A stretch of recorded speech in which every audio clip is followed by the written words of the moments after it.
Hi friends, அனைவருக்கும் வணக்கம். Friends, இது எங்கள் வீட்டில் இருந்து ரோஜா செடி. கிட்டத்தட்ட ஒரு 5, 6, 7 மாதமாக கிட்ட நான் வளர்த்துக்கிட்டு இருக்கேன்.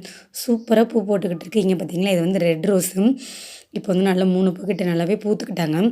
இது வந்து ரோஸ் செடியில் வந்து பார்த்திங்கன்னா என்னென்னா, அந்த ரோஸ் வந்து நல்லா வந்து பார்க்க பூ அழகாக இருக்குது அப்படின்னு நம்ம விட்டுட்டோன்னா நமக்கு வந்து பூ நிறைய பூக்கவே பூக்காது.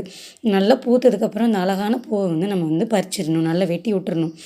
நல்லா வெட்டி விட்டு இந்த பார்த்திங்களா, அது நல்லா பாதிக்கு மேலே நல்லா வெட்டி விட்டு நமக்கு வச்சா மட்டும்தான் புது தளிர்களில் நல்லா புதுசாக வந்து தளிர் வரும். புது தளிர் வந்தால் தான் நமக்கு நல்லா தளர்ந்து அதுலேருந்து மொட்டு வந்து நமக்கு அதுலேருந்து பூ பூத்துக்கிட்டே இருக்கும். இங்கே பார்த்திங்களா, இது நல்லா கட் பண்ணி விட்டுருந்தேன்.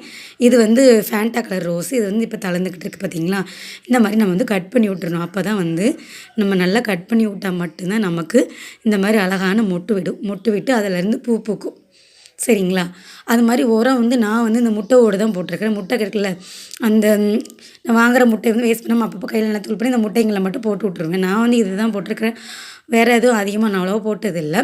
நல்லா தண்ணி ஊற்றணும், நல்லா தண்ணி ஊற்றணும். அது மாதிரி தண்ணி வந்து நம்ம ஊற்றுறது வந்து நல்லா வெளியேறிடுதான்னு பார்க்கணும். இல்லாட்டி ஈரப்படாது உள்ளேயே இருந்தாலும் நமக்கு வேர் வந்து ஒரு மாதிரி அழுகிரும். நல்லா வெளியேறிடுதா என்னதா அதெல்லாம் வந்து நம்ம கரெக்டாக பார்த்துக்கிட்டே இருக்கணும். நல்லா தண்ணி ஊற்றி தண்ணி வெளியேறுதான்னு பார்க்கணும்.